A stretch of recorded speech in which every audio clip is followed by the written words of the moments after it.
Cuman lu pernah ada akhirnya jadi bisa pengalaman gak enak dari yang awal-awal nih kita ngomongin sebelum Pani ya. Ada nggak saham-saham yang akhirnya lu ngerasain rugi gitu loh?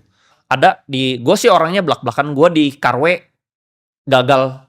Gue pikir dia mau di backdoor. Jadi backdoor itu bener-bener tergantung ownernya sih. Kalau ownernya jago market, jadi bagus. Kalau ownernya nggak ngerti market, zong. Oke. Gitu. Jadi yang di BBHI juga sama ya. Akhirnya dia terbang tuh dulu gue targetin ini bisa ke 2.000 aja lah, gue udah seneng. Ya. Totalnya 10.000 bro. Oke. Gimana cara lu bisa nilai kualitas manajemen dalam saham? Kalau sekarang kan orang banyak lihat ownernya nih. Karena ibaratnya ownernya ini mau ngasih duit ke retail atau enggak kan. Dan ada satu owner yang pernah ngomong ke teman gue, dia bilang bahwa valuasi itu kemampuan yang penting gitu. Jadi gimana cara lu nilai kualitas owner atau manajemennya nih? Yang kira-kira sahamnya tuh era sekarang layak dikoleksi. Nah sekarang ya gue udah level yang lebih tinggi lagi bro. Ada perusahaan di backdoor, tapi fundamental bagus nih. Tapi ownernya nggak ngerti saham, gue nggak mau pegang. Lu harus ownernya mau main saham? Ownernya harus ngerti saham. Oke. Setidaknya dia hire orang yang ngerti saham baru gue mau masuk. Karena percuma bro, dia kalau nggak ngerti saham nih, sahamnya tinggi, ujungnya dia jual. Oke. Dia balik lagi ke bisnis real. Oh oke, ngerti gue. Karena 90% pebisnis real tuh gitu. Dia dapat duit dari capital market buat balikin ke realnya. Malah di TP, dijual-jualin dia balik ke real. Nah ini kan akhirnya merugikan kita sebagai pelaku pasar. Oke. Mungkin kan 2025 ini kan ini fenomena yang sangat berbeda. Zaman Covid kan dulu ya itu sama apapun naik. Abis Covid itu ada trennya teknologi sampai akhirnya Bukalapak tuh orang kapok semua. Kapok. Abis itu saham tuh dulu kan Covid 30-an T ya per hari. Sekarang udah mau balik tuh ke 30-an T. Jadi udah 28 29 T, dulu sempat di 8 sampai 10 T itu kan 2022, 2023. Nah, sekarang tuh fenomena yang gue lihat pribadi itu adalah ini sebenarnya nyontekin dia, di mana ini gayanya Mukesh Ambani. Yes. Dia Reliance, dia goreng sahamnya ketika dia dapat duitnya, dia nggak TP kayak yang lu bilang. Tapi dia nyolokin aset beneran. Jadi dia beli perusahaan beneran. Iya. Biar PI-nya jadi bagus. Jadi awalnya PI 80 tuh jadi bagus PI-nya. Itu yang dilakukan Pani juga kayak gitu, bro. Dia naik. Ya mungkin menurut gue sih pasti dia ada jual-jual sedikit, pasti ada kali ya. Jual-jual sedikit, tapi dia beresin fundamental, dia masukin ke belakang biar PE/BV-nya mengecil terus. Biar dia bisa naik lebih tinggi. Perusahaan apa sih bro yang kira-kira menurut tuh ada menarik seperti itu? Karena mungkin kita bisa cerita Pani sedikit ya. Pani itu gue ingat, jadi ini gue bisa vouch buat dia. Gue sama dia tuh waktu itu kita ngopi kayaknya di Senopati deh. Waktu itu bareng ada Filman juga Trimegah. Sama ada Alvin waktu itu. Kita ngobrol, Pani itu 1.000 harganya. Dan gue inget lu tuh kayak nge-pitch Pani ke semuanya. Lu cerita lah waktu itu tentang Pani. Gue beli sih, tapi saya beli terlalu dikit loh. Gue beli cuma 1 M karena waktu itu kan gue Lu kan waktu itu hajarnya Bitcoin kan. Gue all in di Bitcoin. Gue pikir menarik sih, ceritanya lu menarik. Waktu itu yang lu cerita ke gue tuh jalan tolnya aja berapa? Jalan tolnya waktu itu keluar berita 18 T. Iya. Waktu itu market cap-nya masih 1 T. Murah banget, kayak masih di bawah deh bahkan. Iya. Di bawah. Makanya gue tuh selalu investasi saham tuh nggak yang ribet-ribet bro. Logika dagang kita. Soalnya emang gue kan backgroundnya pebisnis. Jadi gue tuh logika pebisnis aja gitu. Gue lebih main psikologis ownernya kayak gimana. Kayak misalnya lu akuisisi, masih sih saham lu bikin tidur kalau lu ngerti saham ya kan. Terus misalnya lu market cap 1 T, jalan tolnya 18 T. Gue lebih kayak psikologis owner lah. Itu sih. Gue nggak yang rumit-rumit bro. Dan itu kan juga menarik kan, dimana waktu itu mereka jualannya kan juga luar biasa tuh. Pick gue sampai ke ujung tuh. Dan tanahnya Pak AS kan, Pak Tony Salim punya tanahnya. Itu bisa sampai jauh banget kan. Sampai jauh, betul. Waktu itu tesisnya menarik dan itu salah satu play yang bikin orang Indonesia banyak untung kan.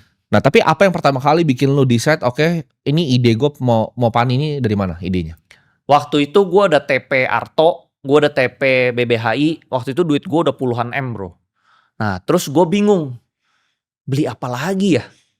Karena lu tau lah di Indonesia itu gak banyak pilihannya kan. Barangnya dikit. Yang bagus tuh sedikit. Jadi gue bingung masuk apa ya. Nah waktu itu kebetulan gue cuma ketemu Pani doang. Gue ketemu Pantai Indah Kapuk. Gue lihat ini skenario-nya sama persis kayak gue di Arto dan BBH. Gue kayak ada merasa kayak sedikit deja vu gitu bro. Ini sama persis nih.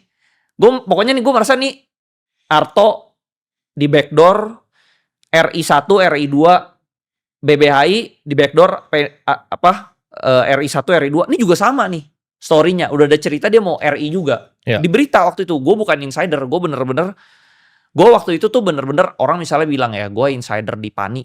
Gue nggak kenal Aguan, bro. Nah, jadi teman-teman mungkin ini ya, karena insider tuh juga sama ya, balik lagi. Insider belum tentu benar. Iya. Insider bisa lu dikerjain sama informasinya. Bener.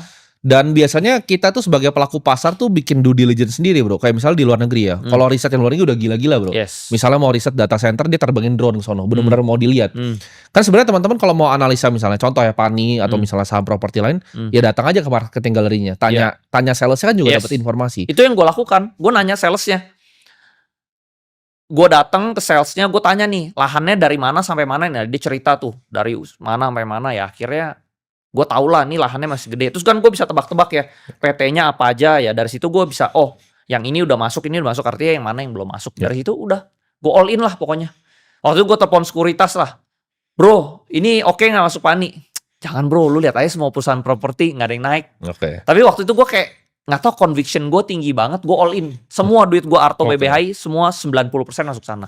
Nah, gimana caranya lu ngatur portofolio? Jadi apakah lu yang tipikal 1-3 aja hajar-hajaran? Gua sih kayak gitu ya. Gua nggak pernah kayak, gua paling anti supermarket karena Charlie Munger bilang dia aja cuma 3 gitu. Gua waktu itu portfolio gue cuma 1 bro, PANI doang. Oke, hajar full dorong. 90%. Margin nggak atau? Enggak, cash dorong semua full. Cash dorong full. Tapi gue itu belinya 4 bulan. Karena waktu itu PANI itu sangat gak liquid, jadi gue tiap hari cicil beli sampai 3 bulanan lah. Ya. Terus itu nggak gerak bro. 5 bulan nggak gerak, baru bulan ke-6 dia terbang. Terbang. Apa pandangan lu terhadap valuasi di Indonesia sekarang? Apakah menurut lu ini emang saham-sahamnya mahal? Karena gini, di India ada yang berhasil, Mukesh Ambani, tapi ada juga yang gagal kan akhirnya. Jadi Reliance berhasil digoreng, tapi yang Gautam Adani punya kan kena hantem kan, kena berita jelek, hantemnya jauh. Nah menurut lo apakah kayak gitu bakal terjadi? Karena ini kan siklus kan, dimana COVID itu awalnya yang dari run up 2019 jatuh, yang tech itu jatuhnya pas di Bukalapak, Goto IPO udah nggak kemakan lagi sama publik. Apakah ini akan ngulangin siklus yang sama bro? Karena gue lihat ini lumayan mirip nih sama zaman-zaman udah di ujung-ujung Bukalapak sama Goto. Nah kalau gue selaku orang yang ngerti di market, balik lagi tergantung market cap-nya bro. Jadi setiap emiten kan ada market cap besar, ada market cap kecil kan. Yeah. Contoh nih, lu owner emiten ya. Lu tahu nih perusahaan lu bagus dan lu orang finance, lu mau jaga sahamnya. Tapi karena kondisi global, saham lu crash deh. Crash, tapi market cap lu kecil. Let's say lu market cap-nya cuma 1T. Crash nih, jadi 500 miliar. Pasti lu sikat lagi dong. Yeah. Lu sendiri yang sikat bro. Betul. Nah tapi seandainya nih, ada kondisi kedua, lu punya emiten, market cap lu udah 300T. Terus crash. Nah mungkin lu gak kuat bro. Power buat nadangnya. Yeah. Nah jadi sebenarnya tergantung nih. Dia emiten kecil atau emiten gede. Kalau emiten kecil, ownernya punya duit, ketahan. Oke. Tapi kalau emiten gede, ya contohnya ya kita ngomongnya PANI deh. Kayak PANI crash tuh waktu yang isu pagar laut bulan April sama Donald Trump kan. Itu sebenarnya ownernya mungkin mau jaga bro. Tapi flow-nya terlalu gede. Lu bayangin, dia market cap-nya waktu itu 300T tertingginya ya. Crash, itu outflow-nya tuh ratusan miliar bro, sehari. Sehari itu bisa 200-300 miliar.